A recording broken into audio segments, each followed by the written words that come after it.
Second part. A full day later, many different colors of lamps rocked in time to mirthful voices in the depths of the night.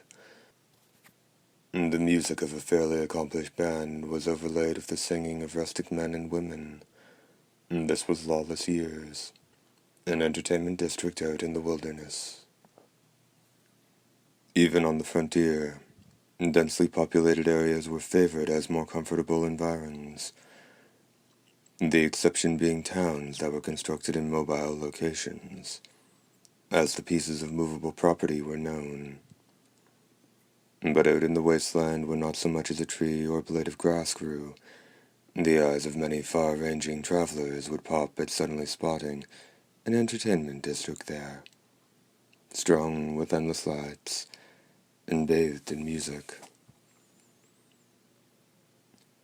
Just as oases existed in the desert, out in the wilderness people gathered in search of water, oil, and tonics. In the case of Lawless Years, they discovered springs containing countless minerals and a rejuvenating substance that defied analysis. Then spent the next 3 centuries or so delivering their spring water not only around the frontier, but to the capital itself in a huge mobile factory. All the while singing the praises of the prosperity to be found out in the deadly wind-churned wasteland. True to its name, there was no law there. Though there was a sheriff, he was strictly a figurehead in charge of cleaning up the corpses. That night, trouble in the saloons had already seen 3 dead, and 7 more hospitalized. Those responsible, of course, were back gambling without a care in the world, while no one knew the identity of the 3 slain. The altercation had taken place at a cat house on the town's main thoroughfare. A hooker who was a favorite of the employees of the waterworks was being monopolized by a group of prospectors from a nearby mine, and the disagreement about whether or not they would turn her over brought out the blades. True to form, the sheriff and his deputies only arrived on the scene after the fight was over. The dead and the injured were carried out, and the blood was wiped up off the floor, and as always, that should have been the end of it. And then a certain man came, with the smell of blood and a sense of slaughter still heavy in the air. He stood in the foyer, and demanded they bring out their prettiest girl. Judging from his enormous size, and the way his eyes and mouth were nearly buried in the flesh of his face, his manner, and his tone, the madam figured he was no ordinary drifter, and tried to satisfy him with the most presentable of her unoccupied girls. When the girl came out, the man sent her flying. The bouncers raced in only to have both arms dislocated in a flash, at which point the man repeated his demand for their top girl, this time by name. From amid the women and customers, watching the situation as if to say, again, one girl stepped to the fore. This was the girl the man had requested. She told the panicked madam, "I'm sick of the same old customers every time. I want this one." In a voice like the winter wind blustering from a cavern, the giant said, "Sure do speak your mind, don't you? I've heard stories about you, and always wanted to look you up. I'm on a job at the moment, but figured I'd blow off a little steam." "No pleasure," the girl replied, looking up the customer with no small amount of seductive power in her eyes. The customer was nearly 6.5 feet tall, and seemed almost as wide. A number of what looked to be weights hung from the belt of his long robe, seemingly odd accessories.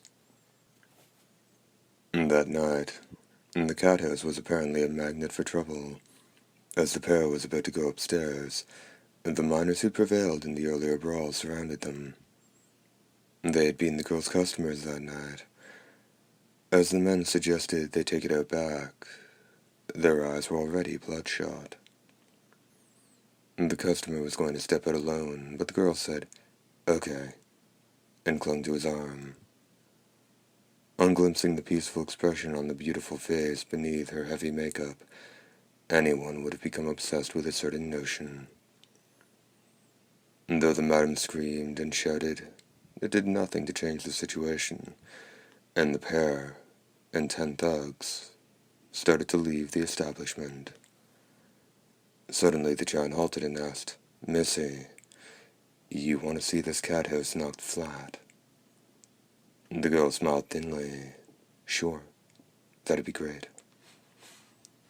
Her smile froze when she saw the giant's grinning face. He couldn't be serious.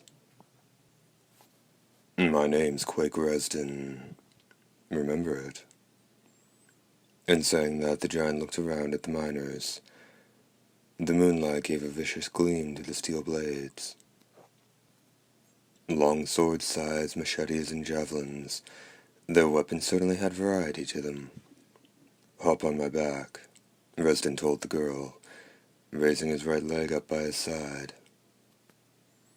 It was unclear if any of the spectators realized this was the sort of leg stomp a sumo wrestler performed. "Here we go." The instant he brought his foot down, the ground thudded noisily. Astonishment spread across the faces of all but Resden. The lamps and electric lights adorning the building's eaves swayed back and forth. "I might be big, but I was born with awful balance, you see," Resden said with a grin. Though his mouth eyes were hidden by plump wads of flesh, it was obvious that he was smiling. He touched his hands to the weights around his waist. "To stand up or walk straight, I've needed these since I was a kid. Now, all told, they're a ton." The girl on his back bugged her eyes. Not only the miners, but even the spectators went pale. Way back in the day, they were lighter, but I got used to them. And as I was going about my business, something strange happened. This. His other foot rose. When it came down, this time the earth most definitely shook. The girl on his back let out a shriek, and people reeled regardless of where they were in town. "Okay, come at me, you hole-digging dipshits." The roughest of the miners rose to his bait. His weapon was a great scythe. Gore from the waterworks employee he'd stabbed to death still clung to it. And raising it high, the miner charged forward, but suddenly glancing the ground before him opened its maw. Resden had planted his right foot, and the crack had raced from beneath the sole of his shoe.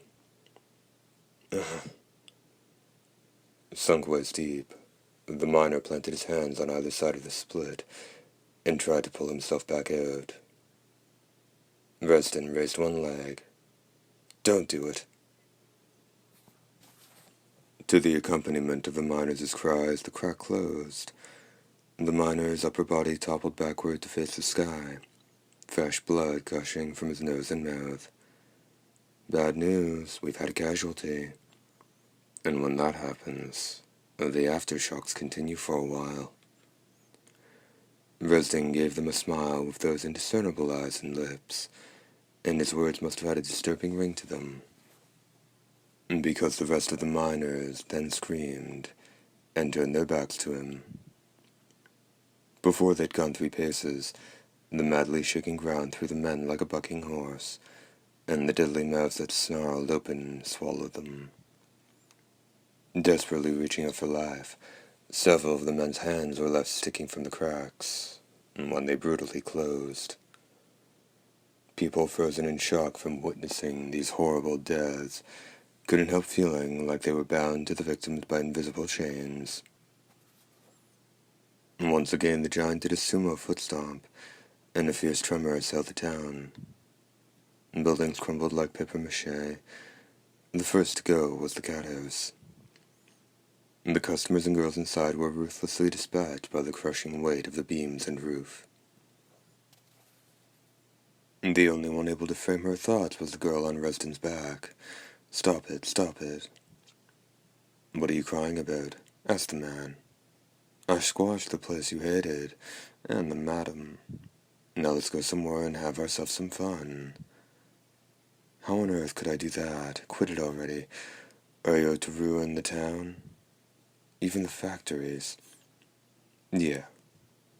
If you're gonna do something, you gotta go whole hog, I figure.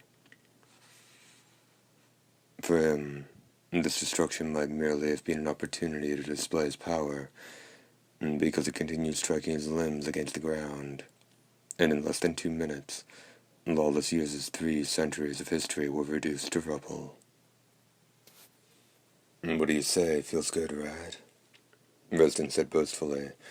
Well, on his back, the girl sobbed. Okay, let's go. We'll have our fun in the nearby woods. The giant turned around and headed for the one safe spot, the hitching post where he tethered his cyborg horse. 5 minutes at a gallop, and they were close to the woods. Leaving the road, Resden rode in on the cyborg horse. You know, it's not that I mind camping, but isn't this dangerous?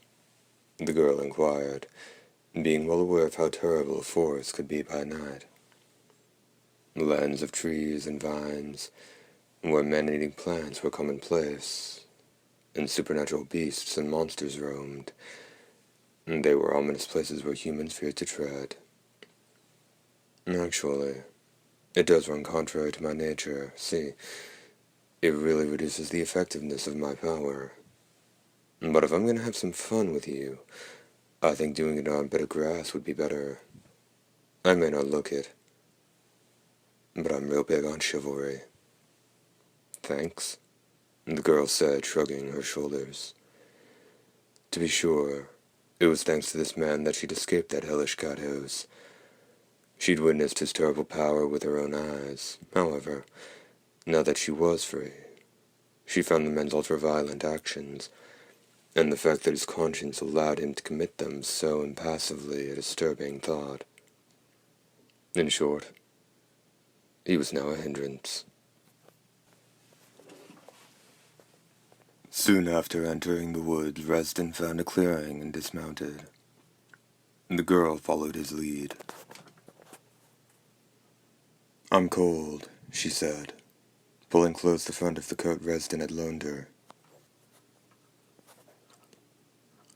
Perhaps that bit about being chivalrous was actually on the mark, but in this case, the coldness she felt was due to nervousness, and the atmosphere of the woods. I'll get the portable heater going, said Resden, but there's a better way to get warmed up. Fighting back an expression that would have read, here we go. The girl quickly donned a smile. At any rate, she was in his debt for getting her out of the loathsome establishment. Also, he'd provided the protection she needed until she reached another town. The heater he'd set on the ground began to glow red as it generated heat. It's warm, but won't the stoneflies come if you leave it going? Those were monstrous insects as big as your thumb, that came flying at insane speeds whenever they saw fire. Just buzzing in would have been in bother enough, but they would heat themselves to blistering temperatures, then explode. This presented a real problem for people and livestock in the vicinity. A stonefly's body was encased in a carapace as hard as stone, pieces of which could cause grave injuries when they scored a solid hit, though that was still better than the not infrequent cases of instantaneous death. It's okay. You can put your mind at ease. In saying that, Resden raised one knee. He'd been sitting cross-legged. The ground must have shaken from the same power that had leveled Lawless Years. No sooner had the girl noticed an irritating buzzing in her ears, than something angled down to strike the ground. On seeing the black shape that had stopped moving soon after impact, she said, "But that... it's a stonefly. Yeah. My power doesn't just work on the ground. It shakes up the air, too. Not a problem for people, but for bugs, like stoneflies, The shock is like getting hit with a tornado. See how handy I can be. Yeah, but one bug's not going to do much. Stoneflies form swarms when they attack, don't they? You really don't know anything, do you? Resden jotted. What's that crack supposed to mean? The woman asked sulkily. Stoneflies, you see, are like a kind of hive mind. First they send out a couple dozen scouts to find a target, and see just how dangerous it is. These act as eyes. If any one of them gets smushed, all the rest know about it. Now when a person gets one of his eyes poked out, you think he wants to go anywhere near the guy who did it. The stoneflies won't come near us again. The girl let out a relieved breath. Good, she said. The man's hands took hold of her shoulders. What? So soon? Something wrong with that? I happen to be your savior. It's only natural you give me my reward, right? Resden's lips pressed against the girl's. At that moment, the two of them flew apart the way two similarly charged magnets would. Page break indicated by a small cross. Second part end.